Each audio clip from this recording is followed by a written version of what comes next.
Oi, pessoal. Tô ao vivo aí? Caiu! Então, deu. Peraí, que meu telefone caiu. A coisa ficou feia aqui.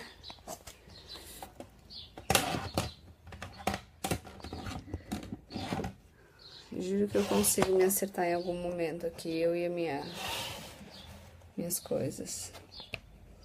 É sempre assim, a gente se organiza antes e na hora não se lasca. Peraí.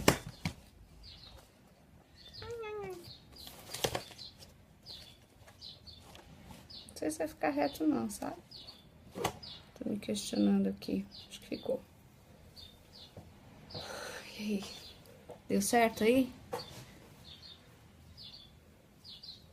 E aí, gente? Bom, para quem não me conhece, eu sou Grace. Já fiz um vídeo aqui com meu marido uma outra vez, no Mães com Fé, mas foi sobre a questão missionária. E dessa vez a gente vai falar de outro assunto. Eu vou me acertando, tá? Aqui. Vai cair, vai voltar, vai cair, vai voltar. Mas beleza. Vai cair de novo. Ai, adoro! Eu acho uma coisa aqui pra aprender. Mas é isso aí. E hoje a gente vai falar sobre um assunto específico, que é a prevenção de abuso sexual infantil. Ele é um assunto muito vasto e para estudar, eu montei uma estrutura mais ou menos para a gente trabalhar dessa maneira. Eu vou desmistificar algumas coisas a respeito de abuso sexual infantil. E aí a gente conversa um pouquinho, quem tiver pergunta, quem não for ver agora, colocar pergunta mais tarde, se eu puder responder, eu respondo tranquilamente. Então eu vou colocar algumas coisas mais gerais para a gente poder entender um pouquinho do que é esse abuso, como que isso se classifica, como que as coisas acontecem de fato, né? E que muitas vezes a gente acha que o abuso é da maneira como a mídia divulga, não que não seja, o abuso não seja a maneira como a mídia divulga, mas não é a sua totalidade, nem é a sua maior parte, né? Então, uma coisa que eu queria colocar aqui pra gente é a importância da gente pensar. Por quê? Porque a gente tem visto na mídia muita coisa sobre pedofilia, sobre o abuso, sobre o assédio em crianças. Mas a verdade é que esses são os casos chocantes que aparecem. Por exemplo, algumas semanas atrás a gente teve infelizmente o caso de uma menininha exposta, onde um homem mais velho a abordou no meio do mercado, enfim, e aconteceu o abuso. Aí às vezes a gente fica meio neurótico, né, pensando, ai meu Deus, mercado e tal. Mas esses são os casos isolados. A verdade é que não é dessa maneira que os abusos acontecem, né? Os abusos, eles têm na sua quase que totalidade, eles acontecem intrafamiliar, com pessoas ligadas à criança, seja por sangue ou pessoas que conhecem a criança da família, né? Conhecidos, vizinhos, parentes, amigos que se aproximaram. Então, isso é importante a gente saber, porque às vezes a gente fica pensando na proteção da criança no mercado, no parque, em situações onde um estranho vai abordá-la e não é o comum. Não é o comum de se acontecer o abuso, né? Então, assim, algumas coisas que eu vou colocar, a gente não vai ter tempo de falar de tudo, é um assunto que não se esgota com facilidade, mas eu vou colocar algumas questões importantes que eu acredito. Por exemplo, o abuso sexual de crianças não é tão comum quanto as pessoas pensam, ele é extremamente comum. Aliás, a porcentagem de abuso é bastante alta, né? A gente tem crianças hoje que estão em casas abrigos, casas de acolhimento, e uma grande parte está ali porque sofreram violência sexual de alguma maneira, né? Lembrando que hoje aqui a gente está tratando de abuso sexual, existem outras maneiras de abuso, né? Abuso emocional, o abuso psicológico, abuso físico, da violência, mas essa é a questão sexual. As meninas correm mais risco de abuso sexual do que meninos? Não, não é uma verdade.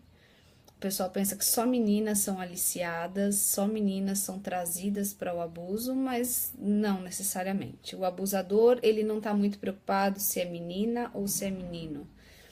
Ele tem a questão da criança, a questão infantil. Então, é isso que ele quer. Uma coisa que é importante a gente saber é a definição de um abuso, né? Eu devia ter começado com isso, mas enfim. O que é um abuso? É a ação e o efeito de abusar, fazer uso incorreto, excessivo, injusto, impróprio ou indevido de algo ou de alguém. O que é o abuso sexual? É um delito que consiste num atentado contra a liberdade sexual de uma pessoa que não dá o seu consentimento para a prática. E a pedofilia? Perversão que leva um indivíduo adulto a se sentir sexualmente atraído por crianças. Prática efetiva de atos sexuais com crianças. Estimulação genital, carícias sensuais, o coito, expor essa criança à pornografia, né? A questões ligadas à sexualidade. Então, isso é importante a gente saber como é que funcionam essas situações, o que é de fato, né? E quando a gente fala pedofilia, uma perversão, muitas vezes ela tá ligado a uma doença. O indivíduo, ele é doente, né? Muitas vezes o pessoal fala, o abusador, e diante disso vai colocar o caráter e muitas coisas do abusador. A gente não vai questionar esses pontos, mas é uma pessoa que precisa de tratamento, é uma pessoa que ela tá fora do padrão correto, né? Um adulto atraído sexualmente por uma criança não está num padrão saudável, correto de se atuar, né? O abuso sexual em crianças ocorre apenas em certas comunidades, culturas e classes. Isso não é uma realidade, não tem a ver com questão financeira, com questão étnica, cultural, social, não tem. O abuso é muito além disso, ele ocorre em qualquer classe, em qualquer ambiente, porque como eu falei, o abuso está dentro principalmente da questão intrafamiliar, mesmo em famílias estruturadas, crianças correm riscos de serem abusadas sexualmente, porque o abusador, o pedófilo, ele tem fortes traços de manipulação. E ele consegue, né? Lembra, ele é uma perversão. Então ele consegue trazer os pais, manipular, fazer alguma coisa de forma que é muito sutil e quando perceber, o abuso já se estabeleceu. O abuso, isso aí eu vou colocar como cristão, né? O abuso sexual é desculpado pela Bíblia. Tem gente que, né, dentro da sua doença, acha a Bíblia fora de contexto, é pretexto para qualquer coisa. Você consegue aprovar qualquer coisa através da Bíblia se você não trabalhar o contexto. E é verdade que Deus é amplamente contra isso, a gente sabe disso. O abuso sexual ocorre apenas em famílias desestruturadas? Não ocorre apenas em famílias desestruturadas. O meu filho, como é da minha família, como eu sou uma pessoa estruturada, como meu marido é uma pessoa estruturada, ele não corre risco? Corre risco. Porque o pedófilo, ele analisa várias situações e várias deficiências emocionais dessa criança para ele poder agir. O abuso sexual em crianças está aumentando? Não. Ele sempre existiu, ele existe e infelizmente ele sempre vai existir. A questão é que a gente hoje tem muito mais acesso à informação e como a gente vê vários especialistas comentando, a gente nunca sabe exatamente a estatística disso, uma vez que muitas pessoas nem sabem sobre o abuso ou muitos não denunciam por medo, por vergonha. E até porque cada país tem uma lei. E dependendo da lei, a gente esbarra em várias situações que dificultam de fato a punição, né? Tem a questão do flagrante, tem a questão de você fazer os exames, enfim, para você conseguir de fato testificar, porque infelizmente as crianças não têm voz nesse sentido. É muito difícil um adulto comprar essa briga, a menos que ele tenha 100% de certeza, né? Estranhos abusam, mito, né? Estranhos abusam sexualmente de crianças, que é aquele caso do mercado e outros casos que aparecem. Não é comum.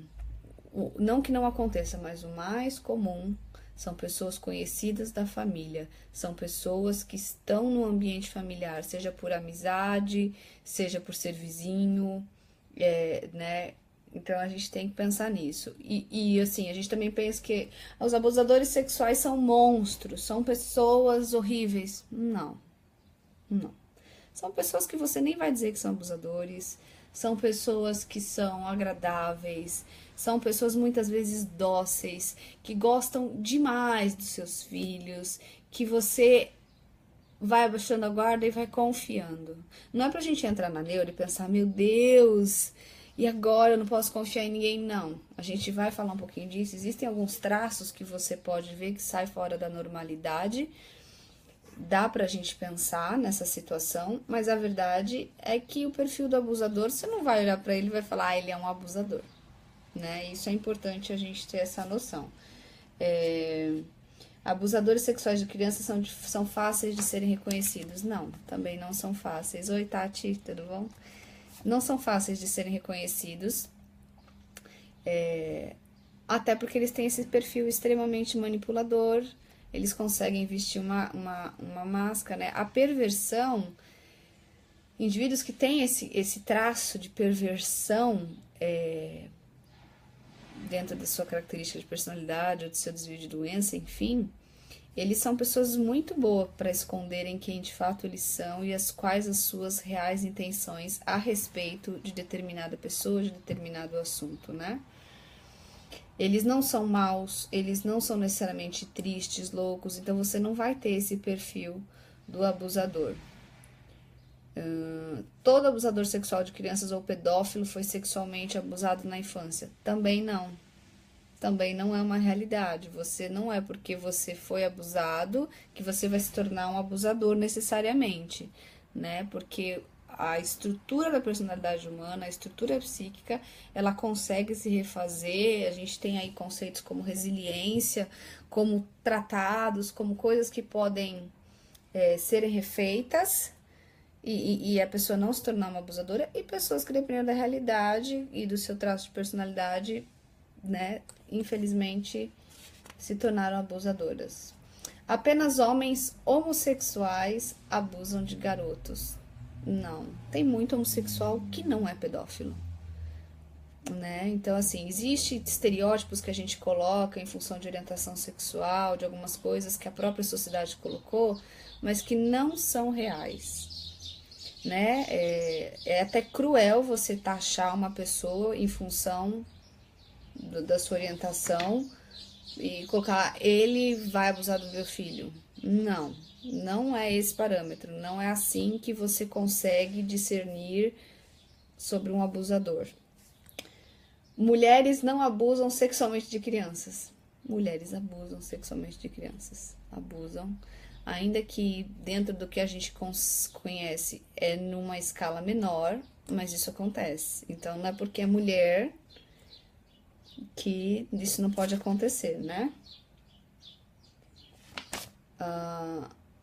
O abuso sexual é sempre violento, também não.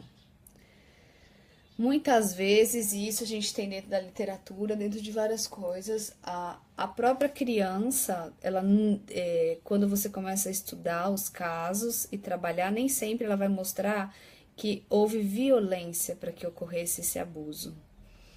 Mas é uma violência que a gente sabe emocional, uma violência psíquica, é uma violação da sua sexualidade, da sua maturidade sexual, né, de todas essas questões, mas nem sempre o ato é violento e muitas vezes ele é consentido pela criança. Por que eu coloco consentindo entre aspas? Porque o abusador, ele vai fazendo uma caminha, né? Ele vai fazendo a criança confiar, a criança tem ela consegue se sentir num lugar seguro com esse abusador, ele é amigo da família, ou ele é um parente, ele frequenta a minha casa, meus pais confiam nele, ele tá sempre comigo, o abusador, ele começa a cuidar da criança, ou ele vai perceber aquele perfil, se é uma criança mais tímida, uma criança mais extrovertida, o que a criança gosta, se ela gosta de doces, se ela gosta de filmes, se ela gosta de jogos, e ele vai enredando a criança a confiar, não é da noite pro dia. E aí ele vai começando a trabalhar nisso para que ele possa de fato pedir algo para a criança, seja pedir para que ela seja tocada, para que ele possa tocar na criança, para que a criança possa o tocar, né? Ele vai mexer com a sexualidade da criança nesse sentido. E uma coisa que é muito ruim que a gente pode pensar é que muitas vezes a criança, ela gosta dessa questão do abuso, não porque ela gosta de estar sendo abusada. Às vezes ela tem uma falta emocional, às vezes ela tem um vazio, uma carência, e ela não conhece de fato qual é o amor real, né? Muitas vezes. E esse é o melhor que o abusador, que ela conseguiu receber até agora, que foi o que o abusador fez para ela. Então ela aceita se submeter a essa situação em troca dessas migalhas que ela vai recebendo desse amor, dessa necessidade de sentir que ela é tocada, de que ela é amada. E ela não sejamos inocentes de achar que a criança tem discernimento de que aquilo é certo ou errado. Ela sabe no fundo que tem alguma coisa que está fora da ordem. Porque ao mesmo tempo que ela possa estar gostando, porque ela está recebendo um amor, ela sente, dentro dela começa a ser gerada culpa, medo, vergonha. Isso sempre permeia pessoas abusadas sexualmente. A culpa, a vergonha, o medo tá ali. Até porque como é que ela vai virar e ela vai falar para alguém, se ela não se sente segura para falar para ninguém, de que aquilo tem sido bom? Porque nós somos seres sexuais. Nós somos feitos desta maneira, né? Nós temos uma sexualidade para ser desfrutada de maneira saudável, correta, no tempo correto, com a pessoa correta, no contexto correto. Isso tudo é libertador. Isso tudo é prazeroso para nossa vida como adultos, como casal. Agora, para uma criança é o despertar da sexualidade numa época errada, mas a sexualidade ela é boa. Então ela tem a questão boa da sexualidade misturada à sujeira do adulto, a sujeira das intenções daquele adulto, a manipulação emocional que aquele adulto tem feito, né? Então vai misturar tudo. Aí ela vai começar a ter a culpa e a vergonha.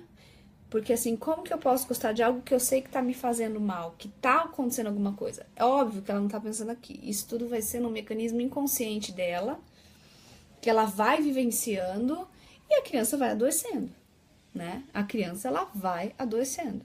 As crianças mais extrovertidas vão ficando mais introvertidas, umas vão se tornando mais agressivas, outras vão se calando. A fisionomia da criança vai mudando, os gostos da criança vai mudando, o comportamento da criança vai mudando, os relacionamentos vai mudando. Por quê? Porque ela está sendo bombardeada e ela está sendo violentada, ela está sendo violada na sua inocência, na sua pureza, dentro dessa área que devia estar sendo conservada, guardada para tempo oportuno, né? Outra coisa que eu já vi na mídia, assim, nessas coisas que estão acontecendo, né, que o pessoal tem chamado a atenção dos casos de pedofilia, não há abuso sexual se a criança consentiu. Sempre há abuso sexual. Porque uma criança não tem condição de discernir entre o bem e o mal, entre o que é certo e o que é errado dessa situação, porque ela não tem maturidade. A gente tem que lembrar que a abstração, conceitos abstratos, elas vai começar a desenvolver no cérebro humano lá para o começo, né, no início, a pré-adolescência, adolescência, lá para os seus 11, 12 anos. Ali começa a ter um senso crítico de abstração. Então, antes disso, a criança Não tem. Tudo é muito concreto. Por isso que quando a gente trabalha com ensino de criança, terapia de criança, a gente trabalha com objetos, com desenhos, com brincadeiras, porque a criança ela é concreta. Ela não abstrai aquela situação. O adolescente ele está começando a abstrair. Aí você fala para mim que um adulto veio e seduziu aquela criança, ela consentiu e ela não foi abusada. Ela não tem maturidade ainda para discernir. Ela não tem essa maturidade. Ela está começando uma vida de abstração, ela está começando uma vida de análise crítica, de começar a pensar nos conceitos que lhe foram ensinados naquela infância. Ela está começando a reviver a sua sexualidade de outras formas, né, dentro das pessoas da sua idade. E aí vem um adulto e seduz e viola. E provavelmente essa é uma pessoa que é um adolescente que precisava de algo, e a fase da adolescência é cruel você fazer isso com um adolescente, porque ele precisa se sentir aceito, ele precisa se sentir pertencente, porque os nossos hormônios estão no pico, muita coisa está mudando. Então não adianta você falar que ele consentiu, não foi abuso. Ele foi enganado. Ele foi enganado na sua essência, ele foi enganado, ele foi convencido sobre aquilo, mas a verdade é que ele não tem essa condição de discernimento.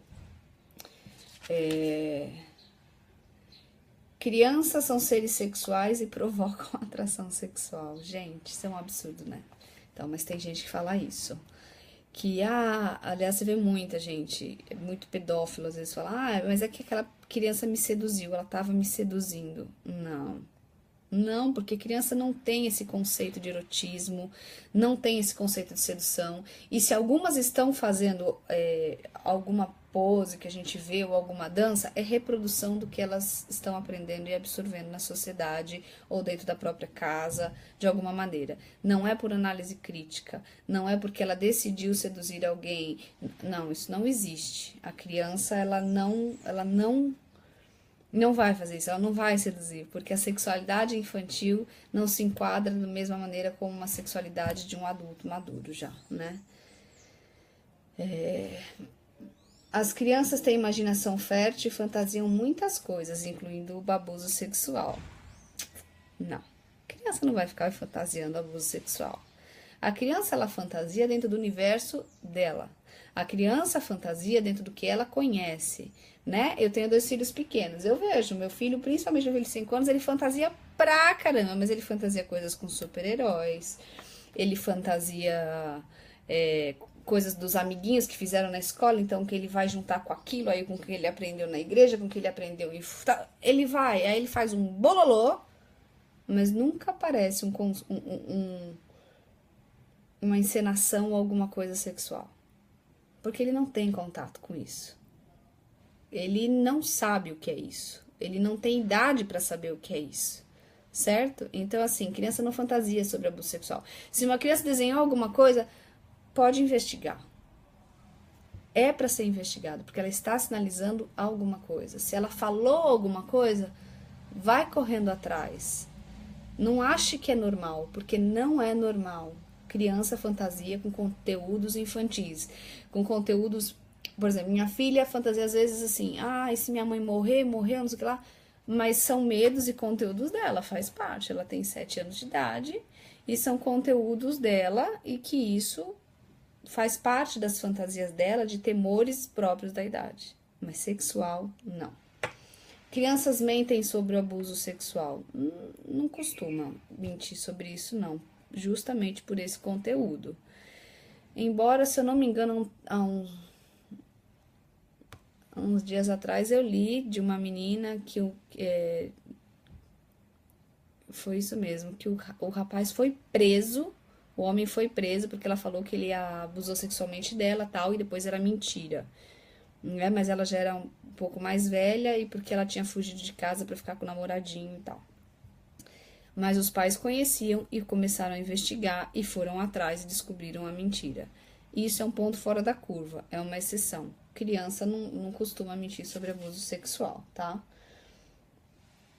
O abuso sexual em crianças não causa dano à criança, causa muitos danos, né? Causa danos psíquicos, emocionais, sexuais E, infelizmente, a gente não consegue saber exatamente qual o estrago que foi feito naquele período. Quando a gente sabe que uma criança está sendo abusada, você vai assisti-la, vai correr atrás para cuidar, para tratar, para tentar sanar aquela ferida da melhor forma, mas você só vai saber de fato o estrago que foi feito quando ela começar a crescer, a sexualidade começar a se manifestar e de fato os sintomas começarem a aparecer.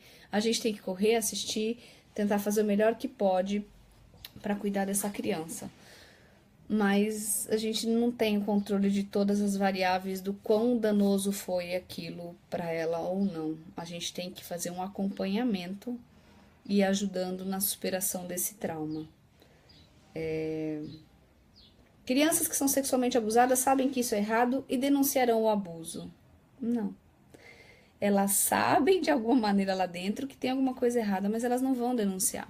Porque é importante a gente saber que durante um abuso, existe uma coisa que acontece que eu sempre trabalho com os meus pacientes. Eles perdem voz, poder e relacionamento. São 3 coisas que as crianças que estão sendo abusadas, e isso vale para abusos, não só sexual, em todas as suas instâncias. Voz, poder e relacionamento. Ela não consegue mais ter voz para falar. Não dá, ela perde isso. Então ela não confia de falar, ela tem medo. E muitas vezes o abusador ele está ameaçando aquela criança de que se ela contar alguma coisa, ela conhece os pais e os pais vão ser punidos por isso. Ou ela vai ser punida. Tem muitos abusadores que com adolescentes, sabe o que vão fazer? Começam a dar drogas ilícitas, bebida, aquela coisa que adolescente quer muitas vezes quer descambar tal. E que se os pais descobrirem aquilo, vai ser terrível. Então, eles não vão falar do abuso, porque se eles falarem do abuso, o abusador vai falar, mas ele usou droga tal. Sendo que ele observa a falta de consciência crítica, muitas vezes. Do quão grave é você ter sido abusado, mas você tem tanto medo, né? O medo entra de uma forma tão pesada que você não consegue. A tua voz lhe é tirada. O poder, você perde poder sobre você. Você não tem mais o poder do não, você não tem. Embora a gente que esteja de fora da situação saiba que ele poderia falar, ter poder de se relacionar, ele não consegue. Ele já foi preso, né? Foi enredado, foi emaranhado nesse sistema maldito de abuso e ela perdeu o poder. O poder sobre ela, sobre a sua vontade, sobre seus desejos, sobre as suas coisas, ela perde. E ela perde relacionamento, porque uma vez que ela perdeu voz, perdeu poder, ela perdeu o relacionamento, ela não se relaciona mais. Ela tem vergonha de se relacionar, ela tem vergonha de falar com os pais, ela vai tendo vergonha, esses relacionamentos vão se tornando culposos e ela vai entrando nessa coisa. Acabou, você adoeceu o indivíduo. É cruel. É cruel fazer isso com qualquer ser humano. E esse é o nosso papel. Como adultos, como cristãos, como igreja, não é julgarmos, mas é sermos canais de resgate e de proteção a essas crianças, a esses adolescentes, devolvendo a eles voz, poder e relacionamento, porque Deus nos criou para isso, né?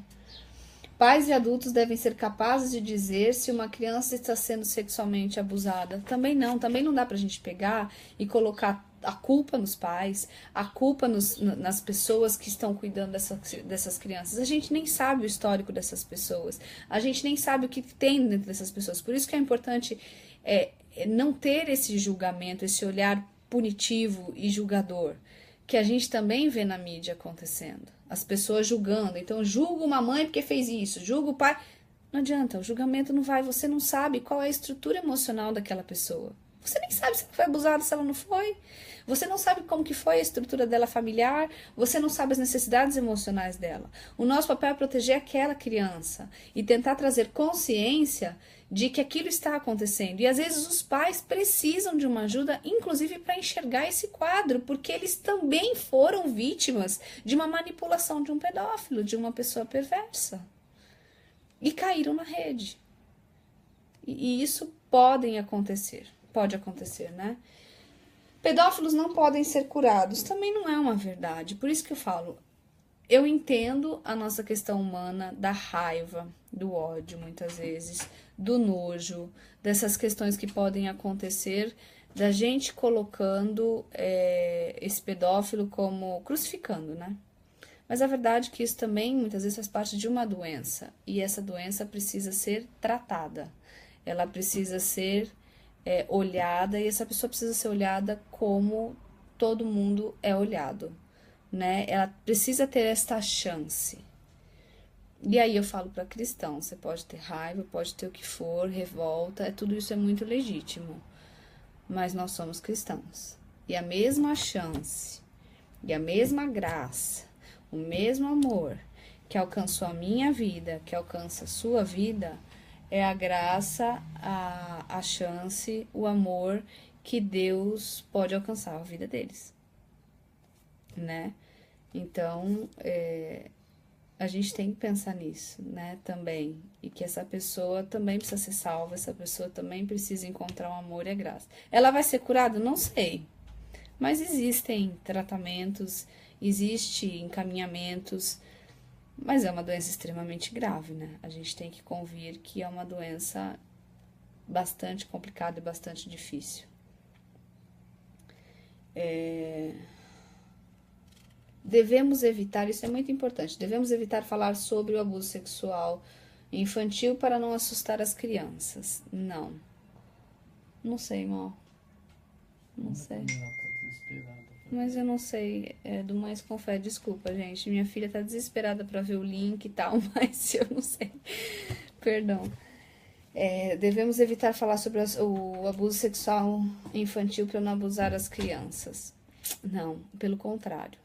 É óbvio que a gente não vai chegar para uma criança e assustar essa criança e falar: olha, você pode ser abusada, você não pode confiar em nenhum adulto, você não pode isso, você não pode aquilo. Não, você não vai trazer o teu universo complexo com as tuas coisas para colocar para a criança. Mas ela precisa saber, ela precisa ser orientada de acordo com a idade, com a faixa etária dela, porque ela precisa saber os limites para não cair em engodo, para não cair nessas coisas, né?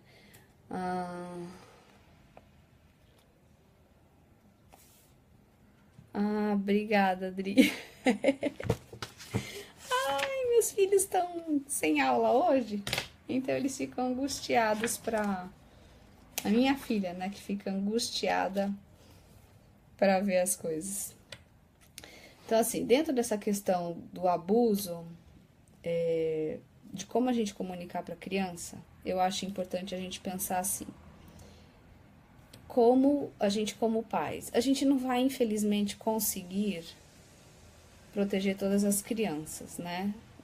Mas o que a gente pode fazer dentro de agentes que estão, primeiro como pais, ou de repente você está inserido em escolas, ou está inserido em ministérios dentro da igreja que trabalha com criança, enfim, o que a gente pode fazer para conseguir ajudar nessa proteção, né? Então, acho que a gente pode pensar algumas coisas, que a criança, uma das coisas que é importante a criança saber é que toda a permissão vem do pai e da mãe.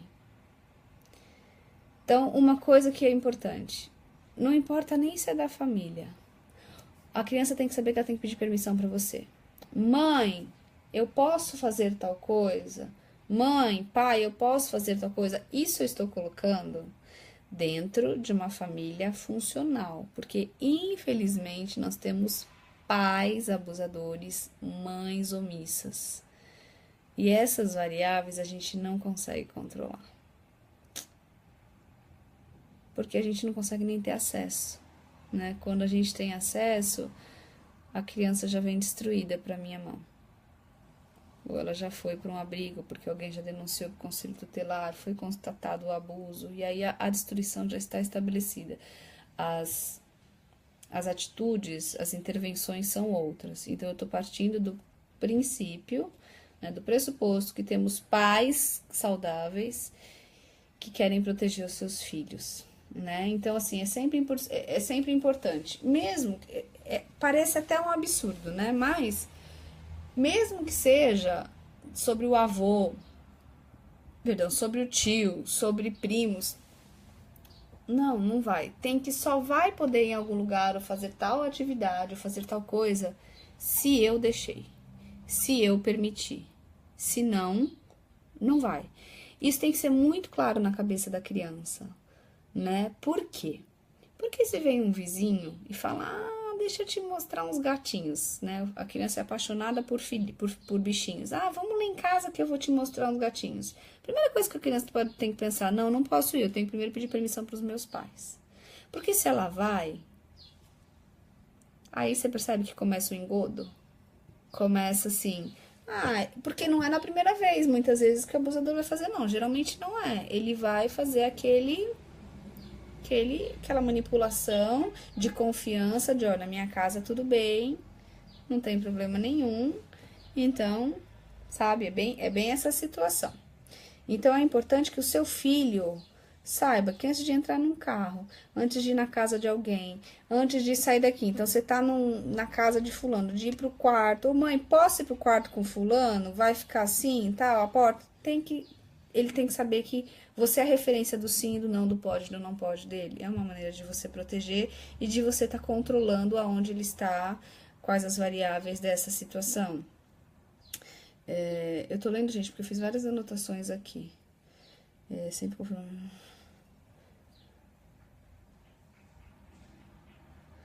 Então, é importante que a criança saiba o nome dela. Parece bobeira, né? Mas ela tem que saber o nome dela, o endereço dela, o telefone dela, dos pais, o nome dos pais. Ela precisa saber esses dados básicos. Porque em qualquer emergência, qualquer coisa que assim, se ela precisou fugir, ela tem essas informações acessadas rapidamente para que você seja encontrado, tá? Ela precisa saber também. Sempre converso com os meus filhos dentro do universo deles, com uma linguagem simples. Você não pode ser tocado, de jeito nenhum, por ninguém, nem da família, né? Não pode receber toques.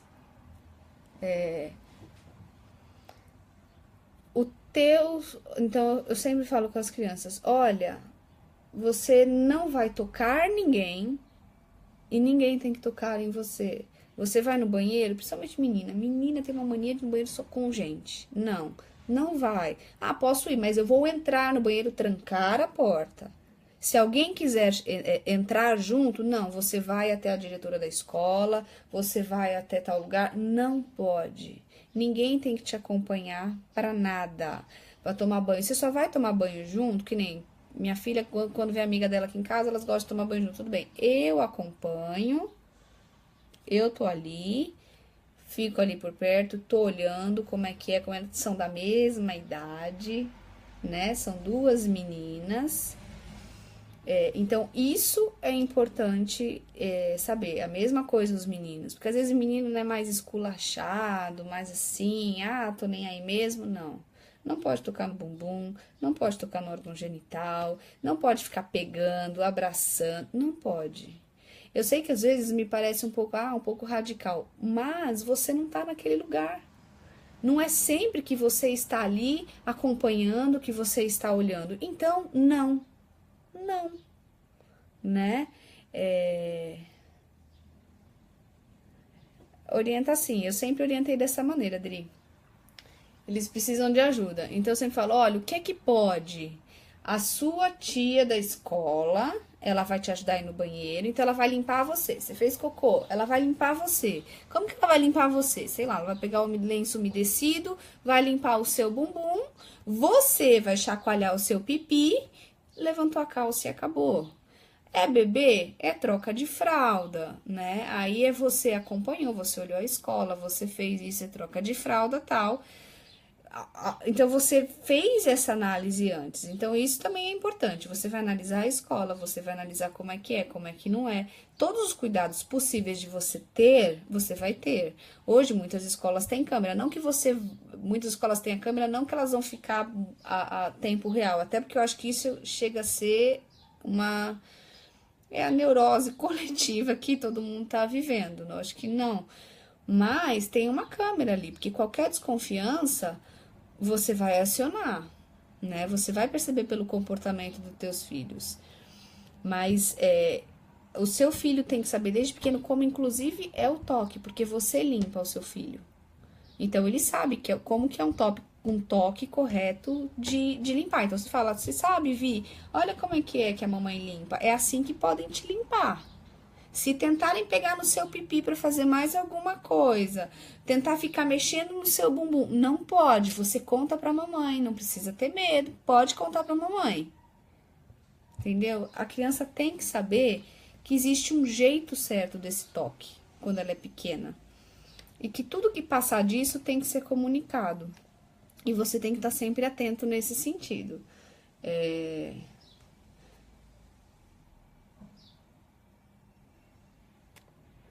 Outra coisa que também é importante.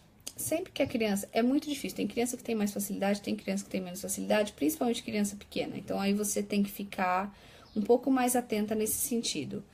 Mas olha só. Sempre contar aos pais ou a um adulto de confiança quando estiver sentindo com medo, aflita ou confusa. Por quê? A criança tem que ter o costume de te contar as coisas. O adolescente vai se fechar muitas vezes, mas a criança não. A gente ensina a criança que ela pode confiar na gente, que a gente é lugar seguro e que as informações que elas passam pra gente, a gente sabe o que fazer. Muitas vezes minha filha vinha com algumas coisinhas da escola, nunca aconteceu nada assim, mas coisas assim, corriqueiras, de briguinha de coisas, sabe? Aquelas besteiras, de a menina brigando, fulaninho brigando, não sei o que lá. Mas nessas também já veio da escola informação assim, mãe, os meninos estão entrando no banheiro pra ver a gente de calça baixada. São abusadores? Não, não são, gente, porque isso acontece nessa idade normal, tá? São tudo a mesma idade, tem essas papagaiadas. Mas pode? Não, não pode. Tô falando assim, mas a escola dos meus filhos sempre tomou providência, porque sempre que foram as queixas, eles também estão sempre de olhos, eles viram essas coisas acontecendo, então eles tomaram providências e tranca e tá de olho, tá lá a coordenadora, então beleza, porque isso sempre acontece. Mas digamos que não fosse uma situação dessa, né? Que fosse um adulto. A primeira coisa que minha filha chega é contar pra mim, mãe, tá acontecendo tal coisa. Às vezes o erro é inclusive da minha filha. Porque ela saiu num horário que não era pra sair, pegou uma lição pra fazer uma coisa que não era pra fazer. Mas ainda que ela esteja errada, eu acolho essa informação, corrijo ela de uma maneira assim, eu vou conversar com ela e falar, olha filha, isso não é o seu comportamento, não é esse comportamento certo. Mas por que eu faço isso? Porque quando tiver alguma coisa muito grave, ela não tem medo de chegar em mim. Ela chega em mim, eu acolho isso, ela sabe que muitas vezes ela vai ser corrigida, mas ela não precisa ter medo, porque ela não vai ser retalhada nesse sentido. Então, você precisa criar esse elo de confiança com seus filhos desde pequenininho. Por que eu falo de pequenininho? Porque no pequenininho é na brincadeira que você vai arrancar isso. É brincando com bonequinho, vamos brincar de casinha, vamos brincar de escolinha. E é nessas brincadeiras que você vai conseguindo sugar as informações e ter um olhar e falar, bom, isso faz parte do universo, é normal, não tem nada acontecendo, ou alguma coisa que te chame a atenção, que te salte os olhos, fala, peraí, meu filho tá apanhando sempre na escola, isso vai aparecer. Você consegue perceber, porque às vezes ele não consegue falar, mas brincando ele reproduz o que acontece. Por isso que é importante você pegar os temas que você quer investigar, sem neura, relaxa, brincando. Também não vai achar pelo em ovo, porque criança briga mesmo, criança tem esses problemas mesmo, entendeu? É de uma coisa leve que eu falo, mas sempre com um olhar de cuidador para os seus filhos, né? De olhar e falar, tá, o que tem? E a gente tem a ajuda de Deus nesse sentido também. Meu marido perguntou, Grace, qual a diferença de idade que se caracteriza abuso? A gente trabalha de 4 anos de diferença, tá? Então, porque assim que eu falo isso? Porque crianças têm aquilo que se chama de jogos sexuais, as crianças menores. Eu acho que, a maioria das pessoas já presenciou criança pequena, tirando calcinha, tirando cueca, querendo ver, ai, vou ver meu pipi, vou ver isso e tal. Isso não é abuso, porque é algo, assim, que é o que eu falo, a criança ela não tem essa erotização e essa sexualidade como a gente tem. Ela tá descobrindo o corpo dela. Ela tá descobrindo como ela funciona fisiologicamente, que é diferente do meu amiguinho que tem pênis, eu tenho vagina. Pera, tem alguma coisa errada comigo, com ele? Não, não tá errado, mas é diferente, porque que é errado, porque que é assim, né, tal, assado, enfim. Aí tudo bem. Agora, quando que a gente começa a caracterizar abuso? Quando tem 4 anos de diferença, já não rola, tá? Então, uma criança de 4 com uma de 8, gente, a de 8 tem muito mais conhecimento que a de 4. Então, a de 8 pode tocar a de 4 de maneira errada. Por mais que a de 8 não saiba o conceito de abuso, abstração e tudo isso, tal, se ela reproduzir isso numa criança pequena, já é sinal de que ela está sendo vítima disso e ela está reproduzindo isso na pequena. Então, assim, você vai ter que pegar, tirar essa criança de linha. Não adianta descer lenha nessa criança, nesse adolescente, não vai adiantar. Ele precisa ser tratado. Então, você pega para tratá-lo, porque você precisa cuidar, porque ele precisa estar sendo cuidado. E você vai pegar a pequenininha e cuidar. E aí você vai ter que achar a fonte que tá fazendo isso com o mais velho. Mas 4 anos de diferença, a gente já começa a caracterizar abuso em função da maturidade do conhecimento, né? Então, por isso que não dá pra você falar para um adolescente, né, mais velho, o mais velho com o mais novo, o mais velho já estava tendo vivências que o mais novo não tá. Sempre tem que ter mais ou menos esse parâmetro. Por que a gente põe esse parâmetro? Porque você precisa ter uma linha, né? Um divisor para saber para onde correr e do que está dentro do parâmetro normal, do que não está. Infelizmente, a gente tem uma hipersexualização hoje de crianças, de adolescentes, e muitos só tem as informações que a mídia passa, né? E do tipo de condutas e comportamentos sexuais do que a mídia está colocando. Mas a verdade é que a gente sabe quais são os parâmetros, né? Não dá pra gente seguir o que a mídia fala. A gente tem que seguir o que de fato é saudável e o que te amadurece, o que faz bem, o que pode ser acolhido psicicamente, emocionalmente. O ser humano não mudou nesse sentido, né? A gente tem as nossas estruturas e a gente precisa andar de acordo com essas estruturas, com a nossa idade, com as nossas coisas, né?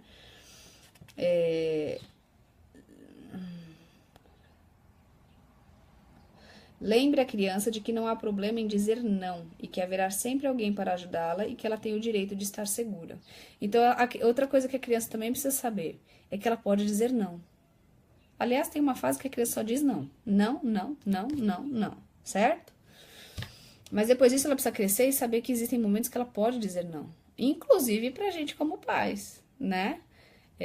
Ela tem que ter essa liberdade daquele momento. Não, não quero. Não, não vou. E você muitas vezes acolher esse não para poder ensinar que ela tem esse direito. De que se ela não gostou de algo e se ela não quer fazer algo, ela pode dizer não. E a partir desse não, ela pode chegar em você e falar: olha, hoje me pediram para fazer tal coisa e eu não quis. Então, assim, uma coisa é burlar a regra, é não fazer a lição, né? Então, dentro de tudo que ela for falando não e que ela for se recusando, isso tem que ser linha de aprendizado. Tem que ser uma linha de reforço para que ela entenda que ela tem essa autonomia. Como ensinar a criança a acreditar que o abusador não vai fazer nada se ele contar para os pais? Peraí, como ensinar a criança? Aí é a relação de confiança que a criança tem com os pais, é isso. Você vai seguindo essas dicas da criança saber que os pais é que falam a verdade e não o abusador. Ela sabe que, assim, como você sempre ensinou que ela não pode ser tocada e você nunca tocou ela de maneira errada, como você sempre respeitou ele como indivíduo, mesmo quando criança, né? Ele tem os limites. Então, que fique claro aqui, eu não sou uma mãe e não concordo que criança não tenha limite, que criança não ouça não, que criança não tenha que ter as suas consequências e pensar a respeito. Tudo isso tem que fazer parte da educação infantil, porque a gente está criando indivíduos para serem adultos responsáveis, autônomos, independentes, com caráter centrado. Mas, dentro desse ensinamento, ela também precisa entender que ela está segura em contar as coisas para vocês. Ela tem que entender que o relacionamento de vocês é um relacionamento de confiança. E que se você é um pai amoroso, uma mãe amorosa, que está de olho nos limites, que está de olho e está corrigindo sempre de maneira que não é abusiva, a criança sabe isso. Acho que temos que deixar claro que o filho não pode ter segredos com os pais, principalmente na infância, né? Mas eles não vão ter segredos com você se eles confiarem. Criança, eles têm o pai e a mãe como o suprassumo. Então não é difícil deles confiarem na gente, porque eles realmente acham, eu acho que Deus fez isso de propósito, que nós somos super-heróis, que nós sabemos tudo e que nós detemos todo o poder de resolver tudo. Que bom que eles continuem achando isso até a idade adequada de se resolver isso, porque nós precisamos protegê-los. Então, é necessário desenvolver esse relacionamento de confiança. É necessário desenvolver esse relacionamento de segurança. É necessário que gastemos tempo com os nossos filhos. Eles precisam. Minha filha adora conversar comigo. Tanto que às vezes eu tô lá cozinhando, ela tá lá conversando e ela vai me contando tudo. O meu filho não gosta de conversar. Do meu filho a gente tem que arrancar, brincando. Mas quando dá um problema, ele corre na gente. Então, você não vai fazer a criança contar a qualquer custo. Mas ela tem que saber que você consegue resolver, que você não é negligente. Ela não vai entender isso dessa maneira, mas ela vai sentir que você é forte, que você consegue resolver. E com a tua força, você também precisa ensinar o teu filho e a sua filha de que eles também são fortes. E de que você consegue pedir ajuda quando você precisa. Que você não precisa ter medo. O medo não pode fazer parte do nosso relacionamento com os nossos filhos. Se o medo entra, vai entrar a culpa, vai entrar a vergonha, vai entrar a insegurança. E aí é um prato cheio para aqueles que têm um olhar maligno sobre os nossos filhos, né?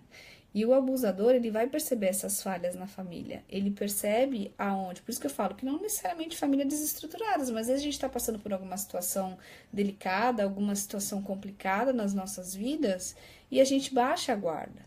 E ela é uma pessoa que vem oferecendo todo amor e cuidado para te ajudar com teus filhos. Né? Então, assim, se ele não tá com condição de dar aquele suporte emocional para teus filhos, ele vai dar. Pode deixar, desconfia. Quando, sabe aquela coisa, quando o santo é demais, né? Quando esmola demais, o santo desconfia. Por quê? Porque tem alguns traços de abusadores, como o horário tá avançando, eu quero pegar alguns traços de abusador que a gente precisa olhar.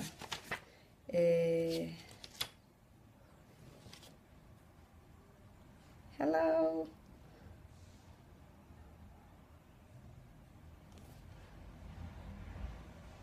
Que a gente precisa olhar com cuidado, sabe? É óbvio que isso nunca faça a regra das coisas, porque a gente pode detonar alguém nesse sentido, ok? Vamos lembrar sempre que o nosso crivo nunca é o julgamento, mas é uma investigação e uma análise da situação, porque senão a gente pode destruir com a vida de uma pessoa, né? Não é nosso papel. Mas assim, né? Vou ler algumas coisas. A linguagem que muitos abusadores sexuais de crianças usam sobre elas pode fornecer algumas dicas. Pedófilos geralmente se referem à inocência ou à pureza delas, porque isso atrai. Essa perversão tem esse olhar. Eles podem e eles fazem. Eles são conhecedores de todos os últimos interesses passageiros da criança e das coisas que despertam o entusiasmo dela. Muitas vezes eles sabem mais que a gente. Eles sabem das últimas frases utilizadas, do que eles falaram, sabe sobre os modismos, sabe sobre jogos, sabe sobre maquiar. Eles sabem sobre tudo do universo infantil. Eles se interam sobre isso, porque eles sabem que é assim que eles vão aliciar os seus filhos. Tati. pode ser alguém que a gente admira. E é péssimo, e geralmente é. Por isso que eu falo, é muito engraçado, né? A mídia dá esse enfoque da pedofilia, tem que ser denunciada, mas o maior índice de abuso sexual é fechado, né? Isso a gente tem que ter em mente. É de gente que a gente ama, é de gente que a gente admira, é de gente que a gente abriu nossa casa. Então a gente tem que ficar muito alerta a isso, né? Por isso que, assim, é importante a gente não terceirizar a educação dos nossos filhos. A educação dos nossos filhos é nossa. E eles têm que confiar na nossa educação e a gente tem que confiar na educação que a gente está dando, né? Acho que um termômetro. Como adulto, vamos lá. Todo adulto perde paciência com criança mais cedo ou mais tarde. Porque criança não é fácil, você tá cansado e criança não para. Sempre é um sinal de alerta você olhar, lógico que tem exceções, gente, personalidade, mas é sempre importante, você vai juntando, entendeu? Isso que eu tô falando, você vai juntando os pedaços, porque isso vai uma coisa alertando para outra. Adulto em demasia paciente com criança, né? Todos os adultos já perderam a paciência, aquela criança, olha, eu vou falar um exemplo, a minha sogra é a pessoa mais paciente que eu conheço com criança, ela ama criança. Mas eu já vi ela sem paciência. Daí ela fala, olha, toque filho é teu. Porque não dá pra mim. Perdi minha paciência, né? Então, assim, você sabe que até as pessoas mais pacientes, elas perdem o seu limite. O pedófilo, não.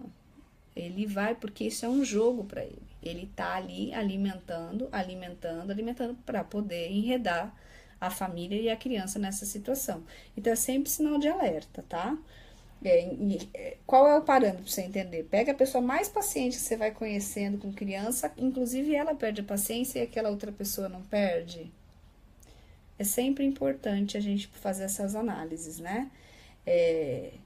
Porque quantos de nós tem inclinação para ficar jogando horas a fio videogame, ou horas a fio em vídeos de YouTube, ou horas a fio fazendo aquilo que aquela criança quer? É bem complicado, né? Também é importante perceber a frequência que essa pessoa se oferece para cuidar dos seus filhos, para você poder fazer, porque são tão bonzinhos, né? Não, pode deixar que eu fico com as crianças para você. E não é que não existam pessoas assim, gente. Existe. E graças a Deus, porque existe. E eu não acredito que a maioria seja inclinada a uma pedofilia, entende? Mas é que como é tudo muito no secreto, tudo é muito fechado, tudo é muito velado, você é obrigado a desconfiar das situações das pessoas. Não dá. E eu não corro risco. Eu preciso eliminar as minhas variáveis. Parece coisa de louco e de neurótico falando, mas olha, quem me conhece sabe, eu não sou neurótica. Eu sou uma pessoa muito tranquila na criação dos meus filhos. Eu sou uma pessoa que eu deixo eles brincarem. Tem gente que, eles dormem em casa de amiguinho e tal, mas não é de qualquer amigo que eles dormem. Coisa checada. E mesmo assim, eu sempre vou correr risco, gente. A verdade é que assim, nós sempre vamos correr riscos. Mas eu vou minimizando dentro do que eu posso da minha humanidade, minimizar riscos, e eu conto muito com Deus nesse sentido também. Por quê? O importante é você não ser negligente em relação à educação dos seus filhos. Porque se ele tá num lugar, e isso já aconteceu, da minha filha falar, tô em tal lugar, mãe, eu não quero ficar. Eu quero ir embora. Me ligar e falar, mãe, eu quero ir embora, eu não quero ficar. Mas aconteceu alguma coisa? Não, mãe, eu só não tô afim de ficar, não aconteceu nada. E não aconteceu nada. Só que eu tô dando direito pra ela de sair, porque às vezes eu falo, putz, eu fiz uma programação porque ela ia ficar em tal lugar, mas ela quer vir embora, e às vezes a gente força a barra. Não força a barra. Pega de novo teu filho, vai, cancela a tua programação, vai fazer outra coisa, ou leva junto, porque a criança tá sinalizando. E às vezes ela não tá afim. Eu tenho sobrinha adolescente que tem dia que tá afim de fazer uma coisa, tem dia que tá afim de fazer outra. E isso faz parte do ser humano, a gente é assim. Então, se a gente vai dando essa autonomia, eles entendem, tô num lugar que é suspeito. Mãe, vem me buscar. Pai, vem me buscar. Sabe? Se você vai criando isso desde pequeno, essa confiança deles em você desde pequeno, que você não vai deixar largado ali só porque você tem um compromisso, você tá mais seguro assim. Inclusive para ir numa festinha, para ir em tal lugar, para ir em outro lugar. Isso é importante. tratam... e outra coisa que eles fazem muito, tratam determinada criança como sua favorita, fazendo que ela se sinta especial, comparada a outras na família. E o pedófilo, ele vai isolando essa criança, como se ela fosse a criança, porque ele viu alguma necessidade emocional nessa criança, ele vai pegando isso, porque tem criança que é muito emocional e muito necessitada de amor e muito dada, né? Ou então muito tímida, então fica também fácil. O Brasil como tem um parâmetro? Não tem um parâmetro, não tem. Ele não escolhe baseado em beleza, em idade, em nada disso. Em menino, menina, em classe, fora de classe, não tem. Não tem. Então, é sempre esse cuidado que a gente tem que ter, esse olhar é o que a gente tem que ter sobre os nossos filhos, né?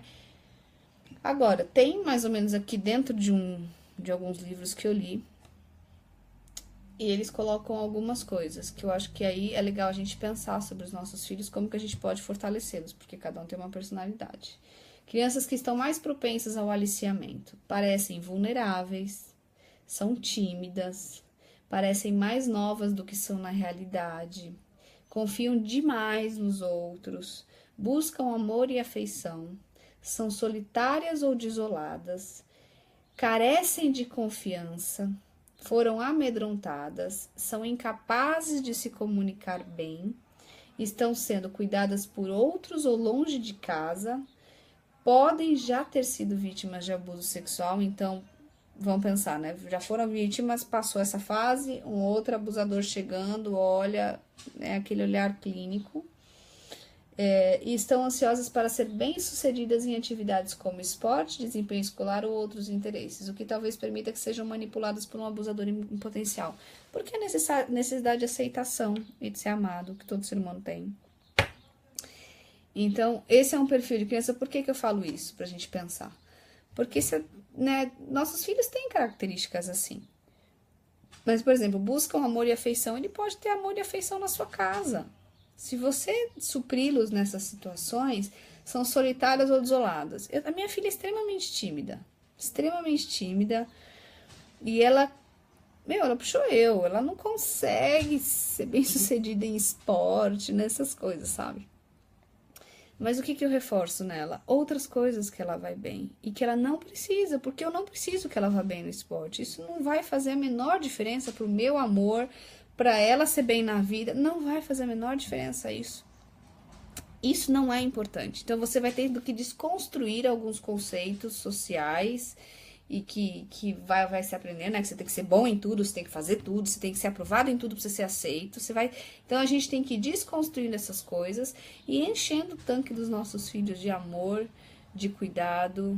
A carência da criança facilita demais. Criança carente é um prato cheio. Porque é aí que eles vão sendo manipulados. É aí que a coisa vai começando a acontecer.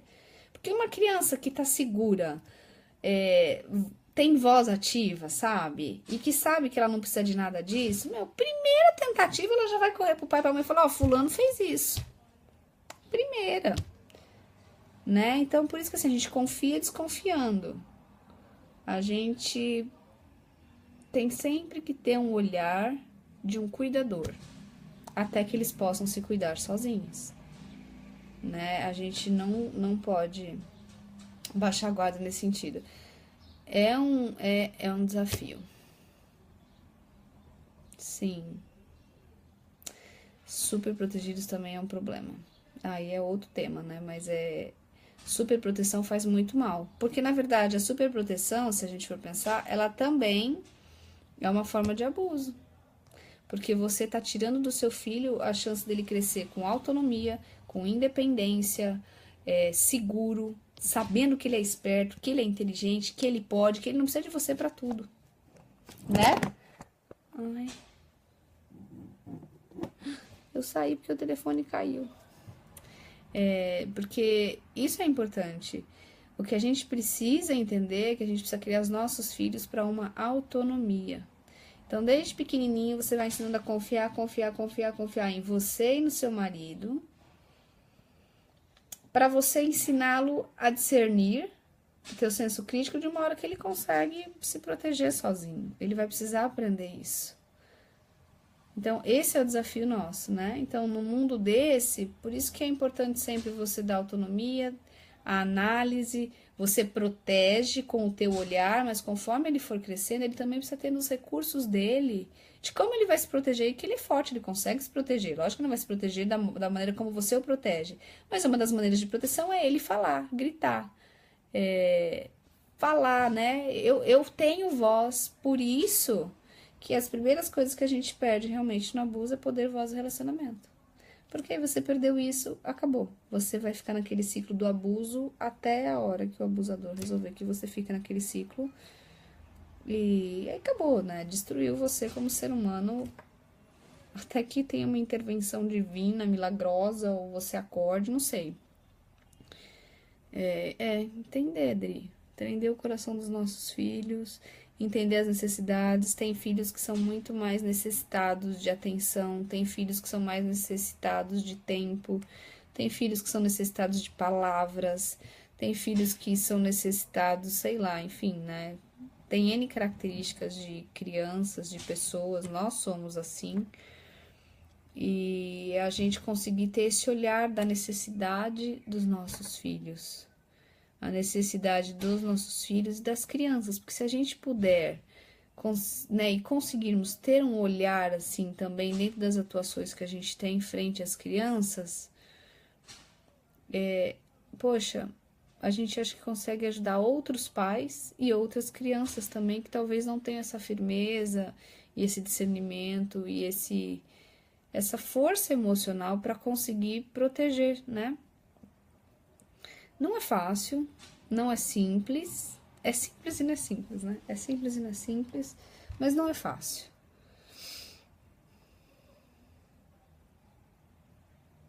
Sim, sim.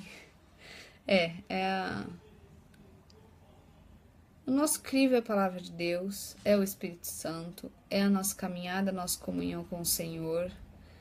Ele que vai dando paz e nos ajudando a entender a dinâmica dos relacionamentos e a dinâmica da vida. É o que eu falo. Eu ainda acredito que existam muito mais relacionamentos saudáveis do que uma pedofilia solta assim, entendeu?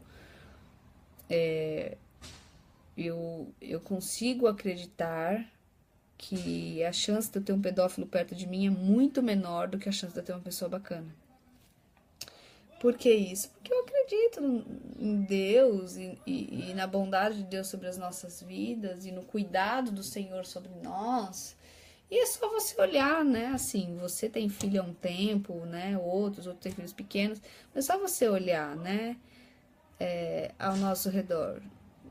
Não tem. Eu olho hoje, assim, dentro do meu contexto, não tem ninguém que se pareça com nenhum tipo dessa situação.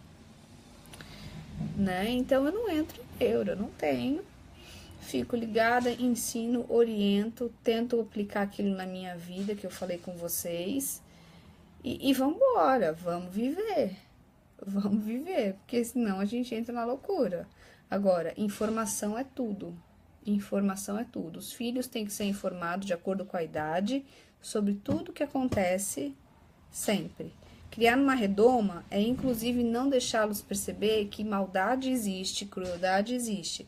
Não vou jogar coisas sobre estupro lá dentro dos meus filhos, assim, pá, porque eles nem têm idade para entender, isso vai gerar medo e angústia. Mas eu uso situações da idade deles para conseguir ensiná-los.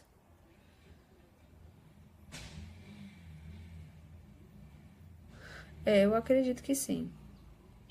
Bom, acredito não, você está falando que sim, mas eu acredito. Tem muitas coisas assim que eles fazem hoje para rastreamento de pedófilo, mas a verdade é que muitos se escondem na dark web, né, gente? A gente nem consegue dimensionar o quanto isso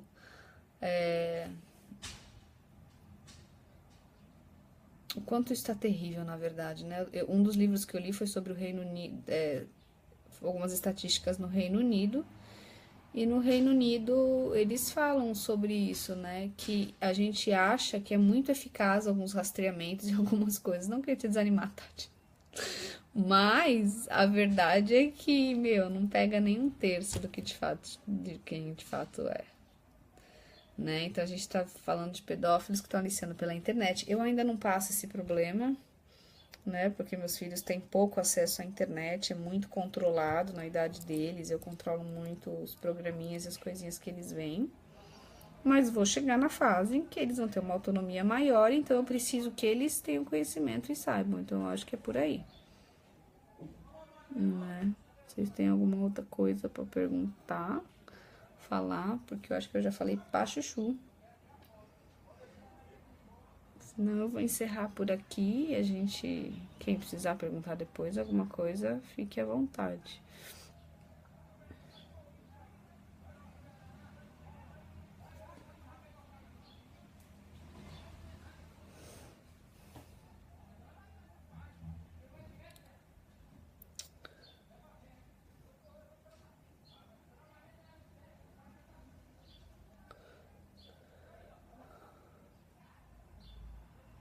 Mais familiares? Não diria familiares necessariamente de sangue, são intrafamiliares no sentido que, assim, são próximos da família, conhecidos. Podem. Ai, Maurício, fica quieto. Podem ser dentro de pais, primos, tios, avós, e aí você vai se estendendo, né? Desde a família pequena, a família estendida, a amigos próximos da família e a vizinhos. Esse núcleo é o mais comum. É o mais comum de abuso, é nesse. Por isso que eu falo, a gente está preocupado, lógico que a gente está preocupado com exposições de arte e tal, e o que aconteceu no mercado, mas esses são situações mais pontuais, né? Por exemplo, a questão daquela exposição de arte. O problema da exposição de arte foi que a mãe foi sem noção e levou a criança no negócio de faixa etária que não era, entendeu? Tipo, né? Crianças não têm que estar expostas a esse tipo de arte. Simples assim, tem que ter uma classificação etária, a mãe tem que ter noção e não levar, tipo, mas, né, é uma coisa que adulto vai ter senso crítico para isso e para aquilo, mas isso é uma coisa pontual. O abuso propriamente não é assim que acontece, né, gente? Abuso se acontece no meio de famílias e na nossa vida cotidiana.